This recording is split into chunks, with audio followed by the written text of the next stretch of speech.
Bonjour à tous et bienvenue dans cette nouvelle vidéo de la chaîne Think Holistic. Pour revenir sur le sujet des hautes perceptions sensorielles, je voulais justement faire une vidéo de précision, on va dire terminologique. Vous allez me dire, mais pourquoi en fait? Eh bien justement, la raison étant que notre langue, notre langage n'est pas suffisamment précis sur certains points et par rapport à certains sujets.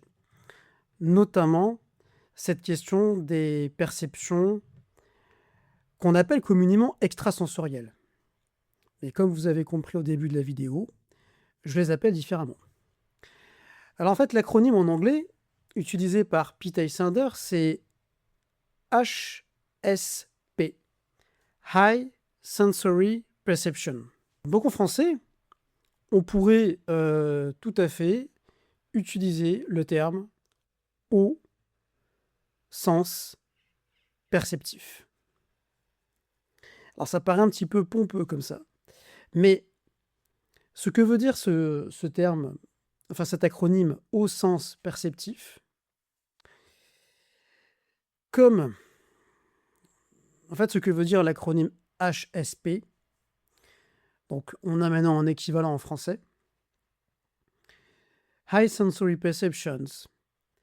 En fait, ça signifie tout simplement que les perceptions obtenues par ces sens ne sont pas quelque chose d'extérieur à la personne. Parce que c'est tout à fait ce que peut induire le terme extrasensory perception. Eh bien, ça veut dire que quelque part, cette perception se passe au-dessus ou au-delà, en fait, de nos sens. Or, en réalité, non, pas tout à fait. Ces hauts sens perceptifs sont des sens qui sont déjà présents chez chacun de nous. Ils sont plus ou moins activés, on va dire plus ou moins ouverts, mais ils le sont. Et surtout, ces sens sont des continuités de nos sens physiques.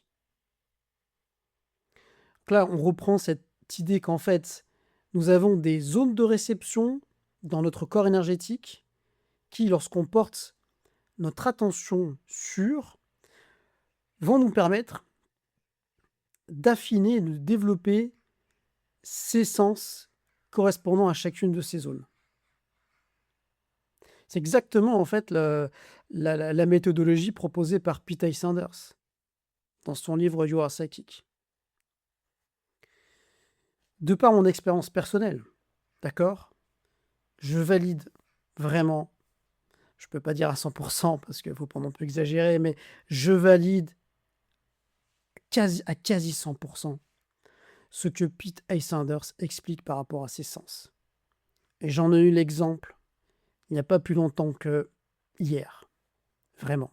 Je ne pourrais pas vous dire en détail ce que c'est parce que c'est quelque chose de personnel, d'individuel, de privé, mais oui, effectivement, on capte bien des informations sensibles et subtiles qui passent par ces différents canaux. Mais effectivement aussi, ces sens sont imparfaits, pas parce qu'ils ne captent pas, enfin, pas parce que ce qu'ils captent n'est pas juste ou pas, mais parce qu'ils ne peuvent pas tout capter. Et ils peuvent être trompés, ils peuvent être biaisés. Ils peuvent être biaisés notamment par ce qui se passe à l'intérieur de nous, par notre filtre psychique, nos émotions, nos pensées, notre contexte en général. Mais au fond, ils fonctionnent. Ils fonctionnent. Donc, pourquoi utiliser cette terminologie de haut sens perceptif? Eh bien parce que, alors pour le feeling, c'est peut-être moins gênant, mais quand on commence à aborder les autres sens, si je vous dis intuition, on va peut-être avoir 4, 5, peut-être 10 versions différentes. Et oui, parce que effectivement, l'intuition, généralement, on peut l'utiliser comme étant un équivalent au sixième sens, donc incluant à la fois la partie instinctive, la partie sixième sens, en fait, hein, pour résumer. Mais c'est également aussi une des quatre fonctions psychologiques dans la théorie jungienne. Et enfin, en fait, là, on a déjà plusieurs versions de l'intuition. Donc, dans le cadre du développement de ce modèle et de la zone correspondante au développement du haut sens perceptif intuitif, du HSP intuitif, eh bien, vous saurez que je fais référence au travail de cette zone-là. Et ce à quoi nous permet l'intuition en tant que haut sens perceptif. Je ferai une vidéo prochainement là-dessus. Et c'est d'autant plus, on va dire, intéressant et plein de sens concernant la clairaudience et la clairvoyance. Parce que ce qui pose problème, c'est le terme clair, en fait. Clair peut vouloir dire que la perception que nous avons, visuelle ou auditive, est limpide. Elle est, c'est comme si on n'avait plus de filtre du tout. Or, en fait, en réalité, c'est un peu plus compliqué que ça. C'est un peu plus compliqué que ça. La partie, donc, au sens perceptive auditive, eh bien, peut être, on va dire, difficile à séparer entre le dialogue intérieur et ces zones-là, en fait. Ça, Peter Sanders le dit. Et je suis d'accord avec lui. De même que pour la partie, donc, au sens perceptif visuel, c'est pas une vision hyper nette, quoi. D'accord? C'est pas de la... On n'est pas en HD, en Full HD, là, dans ce sens-là, ok? On n'est pas du tout en Full HD. En fait, ça peut dépendre des personnes. Parfois, c'est un petit peu... un peu justement très subtil. Il peut y avoir plus des symboles pour certains ou des couleurs, enfin des formes. C'est pas, voilà, c'est pas limpide, c'est pas clair. Pour autant, quand on développe notre attention à cette zone-là, je vous assure que les informations qu'on peut en avoir sont tout à fait intéressantes. Vous voyez, c'est ça en fait la différence de fond.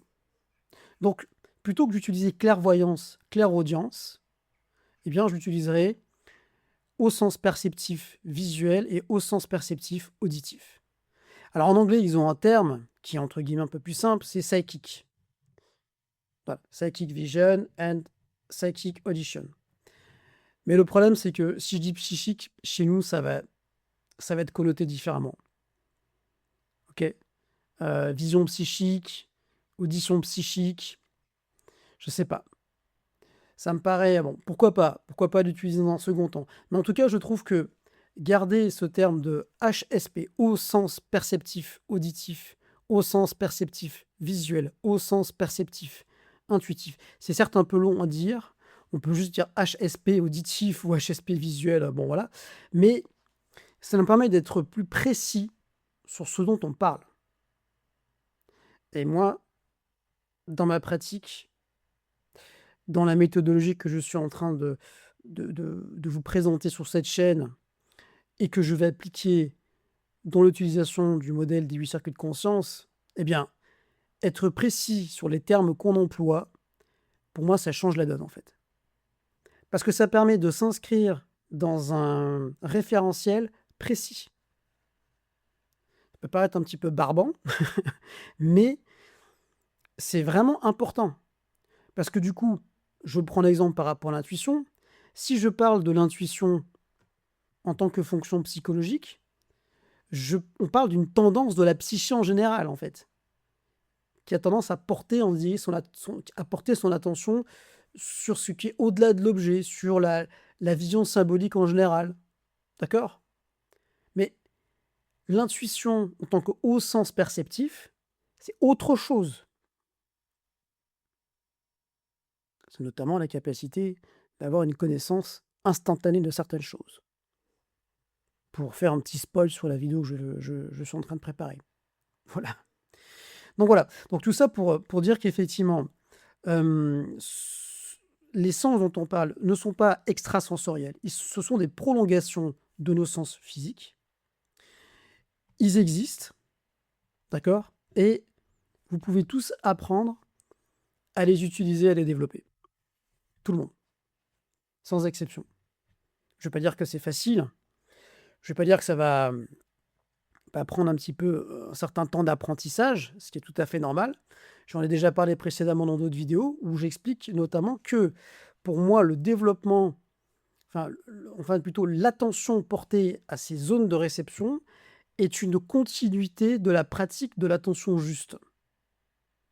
Donc c'est typiquement du développement de ce que j'appellerais les circuits dits supérieurs, c'est-à-dire les C5, C6, C7.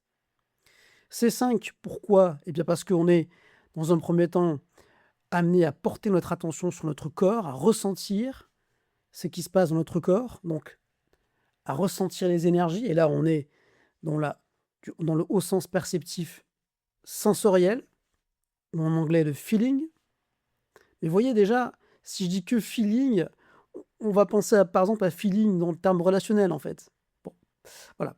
En tout cas, on a ça. Ensuite, après, on a, dans le cadre de l'activation du C6, eh bien déjà une capacité de notre conscience à se projeter un petit peu hors du corps pour capter des informations de type connaissance à travers le haut sens perceptif de l'intuition, de type auditif à travers le haut sens perceptif de l'audition et de type visuel à travers le haut sens perceptif de la vue.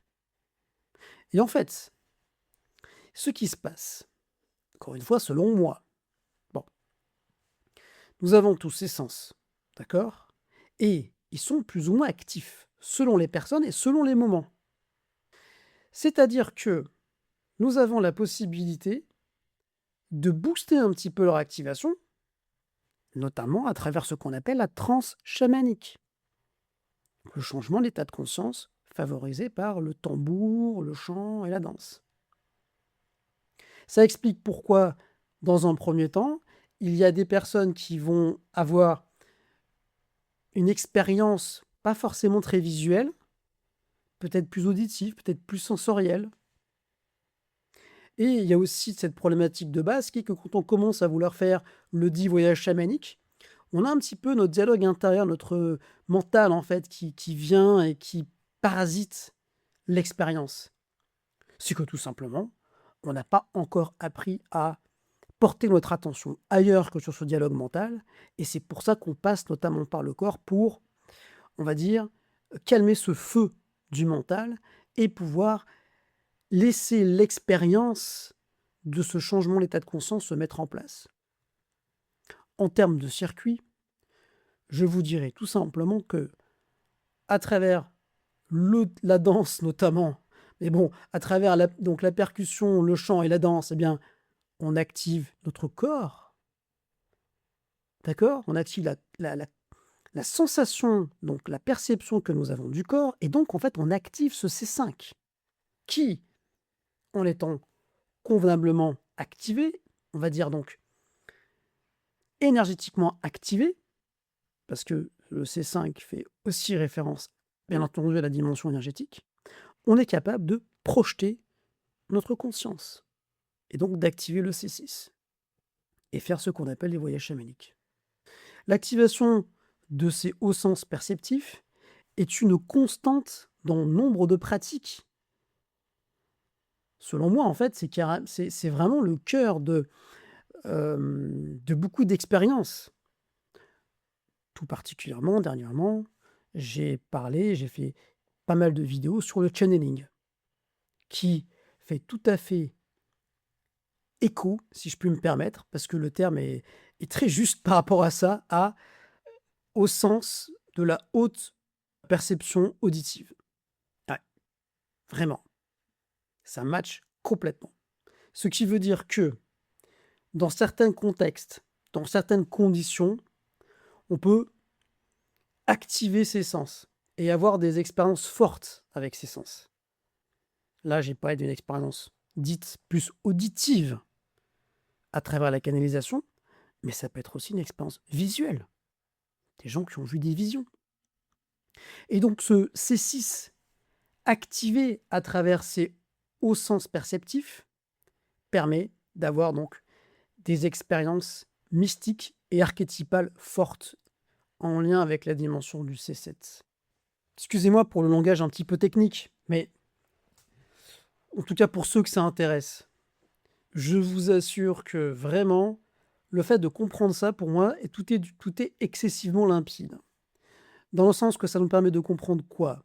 Que, en fait, effectivement, ces sens sont présents chez chacun de nous, mais également que l'être humain a toujours essayé de, de mettre en place des moyens pour pouvoir les activer, pour pouvoir améliorer leur fonctionnement. Alors, je ne suis pas en train de dire qu'il faut faire que ça, parce que le fait de porter son attention sur les zones de réception est une des façons d'eux, mais c'est pas la seule.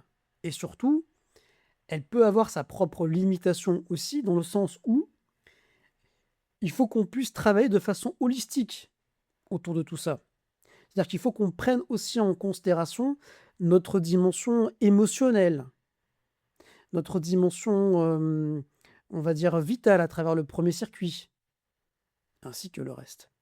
Ah, vous avez compris, au bout d'un moment, je reprends et je tourne les choses à partir d'un nouvel angle, mais en fait, je reviens toujours à cet ancrage, à ce point de départ, qui m'a permis personnellement, moi, de revenir sur la méthodologie proposée par Pete Sanders, mais avec un œil différent, un nouveau regard.